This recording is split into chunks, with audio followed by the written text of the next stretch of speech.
കേരള കോൺഗ്രസിന്റെ മുന്നണി മാറ്റം അടഞ്ഞ അധ്യായമായി മാറിയോ എന്ന ചോദ്യം ഇങ്ങനെ ഉയരുകയാണ്. അഭ്യൂഹം പൂർണ്ണമായും തള്ളുകയാണ് കേരള കോൺഗ്രസ് എം നേതാക്കൾ. മുന്നണി മാറ്റം എന്നത് ഇതുവരെ തുറക്കാത്ത പുസ്തകമെന്ന് ചെയർമാൻ ജോസ് കെ മാണി പറഞ്ഞു.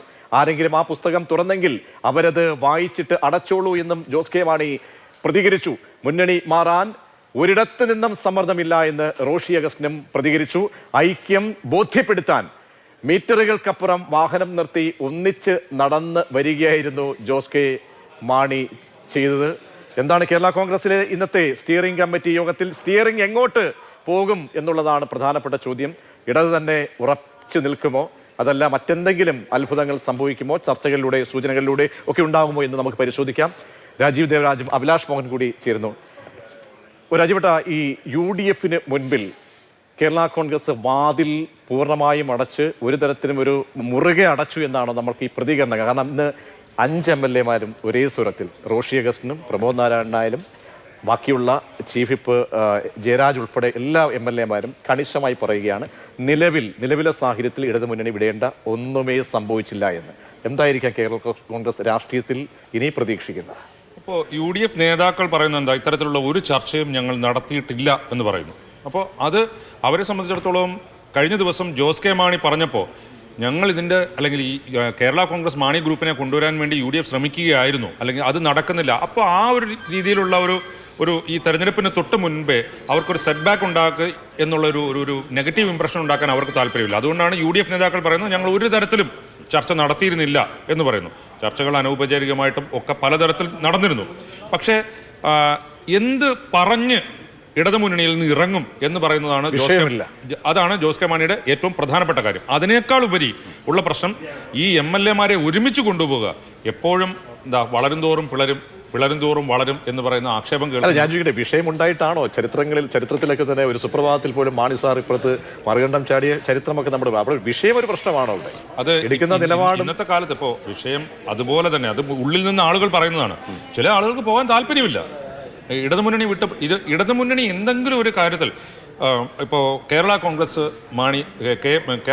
എം ഒരു ആവശ്യം ഉന്നയിക്കുന്നു, അത് പറ്റില്ല എന്നൊരു നിലപാടെടുത്ത ഒരു സംഭവം പോലും ചൂണ്ടിക്കാണിക്കാനില്ല. തദ്ദേശത്തിൽ കോട്ടയത്ത് ഒരു കല്ലുകടിയുമേ ഇല്ലായിരുന്നു, സീറ്റ് വിഭജനത്തിൽ പോലും.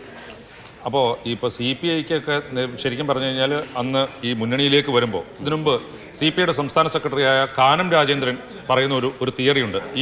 ഇതിന് മുൻപ് തന്നെ കേരള കോൺഗ്രസ് മാണി ഗ്രൂപ്പിനെ ഇടതുമുന്നണിയിലേക്ക് കൊണ്ടുവരുമ്പോൾ അദ്ദേഹം പറയുന്ന ഒരു കാര്യമുണ്ട്. ഇപ്പോൾ കേരള കോൺഗ്രസ് മാണി ഗ്രൂപ്പ് UDF-ൽ നിന്ന് LDF-ലേക്ക് വന്നാൽ അവരുടെ വോട്ട് അതേപോലെ ട്രാൻസ്ഫർ ചെയ്ത് വരുന്ന ഒരു വോട്ടല്ല എന്ന് പറയുന്നു അദ്ദേഹത്തിൻ്റെ വാദം. എന്ന് പറയുന്നത് പോലെ CPIക്ക് അന്നൊക്കെ അഭിപ്രായ വ്യത്യാസമൊക്കെ ഉണ്ടായിരുന്നു. ഈ മുന്നണിയിൽ ഒരു പ്രധാനപ്പെട്ട കക്ഷിയായിട്ട് ഇവർ വരുന്നത്. ഇപ്പം ഈ മേഖലാ ജാഥകൾ തീരുമാനിച്ചപ്പോൾ പണ്ട് CPM-ഉം CPI-യും തമ്മിലായിരുന്നു ഇത്തരത്തിലുള്ള ജാഥകളൊക്കെ നടത്തിയിരുന്നത്. ഇതിപ്പോൾ കേരള കോൺഗ്രസ് എമ്മിൻ്റെ നേതാവും കൂടി അതിലേക്ക് വരികയാണ്. അത്തരത്തിലൊക്കെ അക്കോമഡേറ്റ് ചെയ്തതിനകത്ത് CPIക്ക് ചില അഭിപ്രായ വ്യത്യാസങ്ങളൊക്കെ ഉണ്ടായിരുന്നു.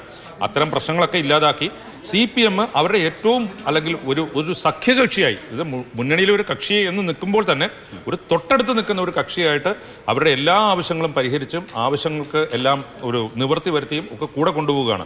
അപ്പോൾ അതിൽ നിന്ന് പെട്ടെന്നൊരു മാറ്റം പറഞ്ഞ് എന്ത് കാരണം പറഞ്ഞ് പുറത്തു ചാടും എന്നുള്ളത് കേരള കോൺഗ്രസ് മാണി ഗ്രൂപ്പിന്റെ ഒരു വലിയ പ്രശ്നം തന്നെയാണ്. അഭിലാഷ്, ഈ ചർച്ചകൾക്ക് എല്ലാ അസന്നിഗ്ധമായിട്ട്, കാരണം അസന്നിഗ്ധമാണോ എന്ന് ചോദിക്കുന്നുണ്ടായിരുന്നു ജോസിനോട്. അപ്പോൾ ജോസ് പറയുന്നത് അസന്നിഗ്ധമാണ്. അപ്പോൾ ആദ്യത്തെ ദിവസത്തെ പ്രതികരണമല്ലാതെ അതിൽ കൂടുതൽ വളരെ ഹാർഷായിട്ട് തന്നെ ഇന്ന് പ്രതികരിക്കുകയാണ്. അപ്പോൾ ഇവിടെ സഭകളുടെ നിലപാട്, കാരണം കത്തോലിക്ക സഭ അല്ലെങ്കിൽ രൂപതകൾ, ചങ്ങനാശ്ശേരിയും പാലാ രൂപതയൊക്കെയുള്ള അവരുടെ അടക്കമുള്ള നമുക്ക് ഒളിഞ്ഞും തെളിഞ്ഞുമൊക്കെ കേൾക്കുന്ന ചില പ്രതികരണങ്ങളുണ്ടല്ലോ. ഇതൊക്കെ നോക്കുമ്പോൾ എന്താണിതൊരു അടഞ്ഞ ചാപ്റ്റർ, ക്ലോസ്ഡ് ചാപ്റ്ററായി മാറിയോ?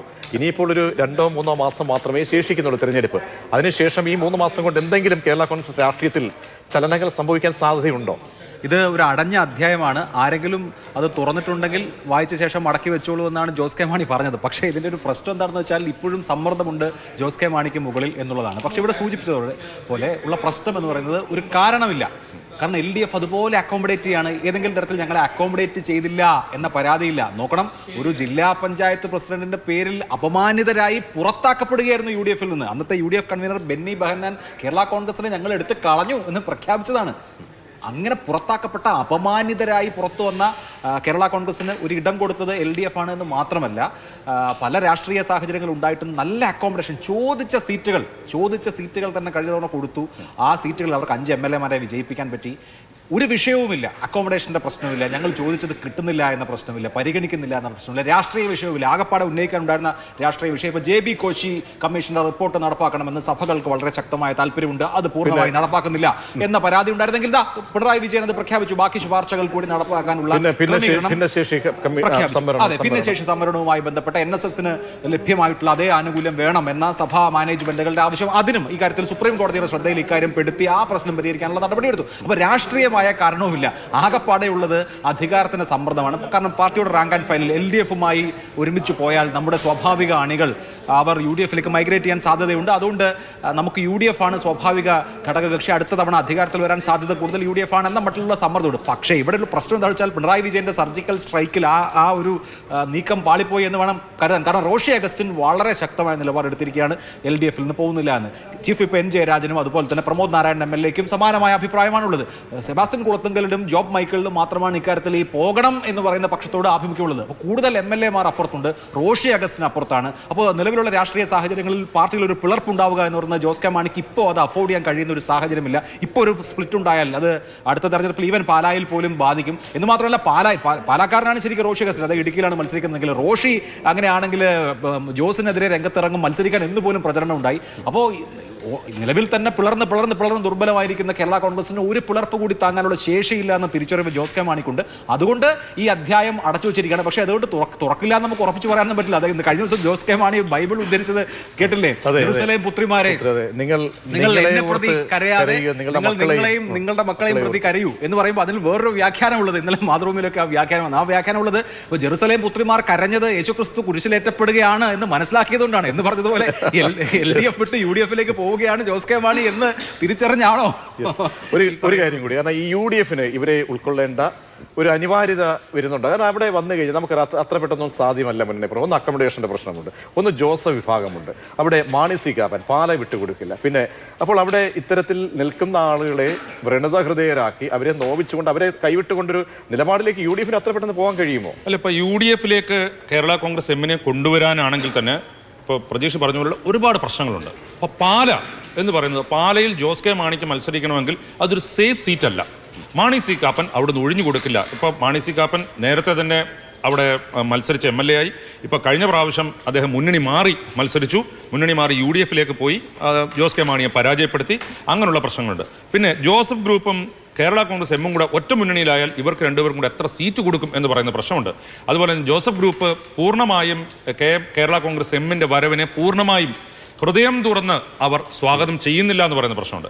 ഇപ്പോൾ ഈ സെബാസ്റ്റ്യൻ കുളത്തുങ്കലിൻ്റെയും ജോബ് മൈക്കിളിൻ്റെയും യഥാർത്ഥ പ്രശ്നം എന്താണ്? അവർക്ക് ആ മണ്ഡലങ്ങളിൽ ഒരുപക്ഷെ LDFന് കഴിഞ്ഞ പ്രാവശ്യത്തെ പോലെ ഒരു ജനപിന്തുണ അല്ലെങ്കിൽ തെരഞ്ഞെടുപ്പ് ഘട്ടത്തിൽ ഉണ്ടാകും എന്നുള്ളൊരു പ്രതീക്ഷ ഇവർക്കില്ല. അപ്പോൾ അവർക്ക് രണ്ടുപേർക്കും ആ സിറ്റിംഗ് സീറ്റുകളിൽ മത്സരിക്കുമ്പോൾ വിജയ സാധ്യത എന്ന് പറയുന്നത് വലിയ ഒരു റിസ്ക് ഉണ്ട്. അപ്പോൾ അവർക്ക് ആ ഒരു പ്രശ്നമുണ്ട്. അതുപോലെ തന്നെ ഇതിനകത്ത് ഈ പാർട്ടിക്കകത്ത് തന്നെ സ്റ്റീഫൻ ജോർജിന് എവിടെ മത്സരിക്കും, അല്ലെങ്കിൽ അദ്ദേഹത്തിന് സേഫ് ആയിട്ടൊരു സീറ്റ് എന്ന് പറയുന്നത് അത് അങ്ങനെ ഒരു ഇപ്പോൾ കടുത്തുരുത്തിയിൽ മോൻസിനെതിരെ മത്സരിച്ച് ജയിക്കാൻ കഴിയും എന്നൊരു ആത്മവിശ്വാസം സ്റ്റീഫൻ ജോർജിനുമില്ല. അപ്പോൾ അധികാരം അല്ലെങ്കിൽ സ്ഥാനം കിട്ടുക എന്ന് പറയുന്നത്, അല്ലെങ്കിൽ സ്ഥാനം നിലനിർത്തുക എന്ന് പറയുന്ന ചില ആളുകളുടെ ഒരു ആവശ്യം കൂടിയായി മാറുന്നുണ്ട് ഈ പാർട്ടിക്ക്. അവരുടെ സമ്മർദ്ദമാണ്, സഭയുടെ സമ്മർദ്ദം ഉണ്ടാകും, ഉറപ്പായിട്ടും ഉണ്ടാകും. കാരണം ഇപ്പോൾ ജോസ് കെ മാണി കഴിഞ്ഞ ദിവസം പറഞ്ഞത് രാഷ്ട്രീയ കാര്യങ്ങളൊന്നും അവർ ഇടപെടില്ല എന്ന് പറയും. പക്ഷേ കേരള കോൺഗ്രസിൻ്റെ കാര്യത്തിൽ സഭ അല്ലെങ്കിൽ അവരെ പിന്തുണയ്ക്കുന്നവർ, അവരുടെ വോട്ട് എന്നൊക്കെ പറയുന്നത് അവർക്ക് പ്രധാനപ്പെട്ട കാര്യമാണ്.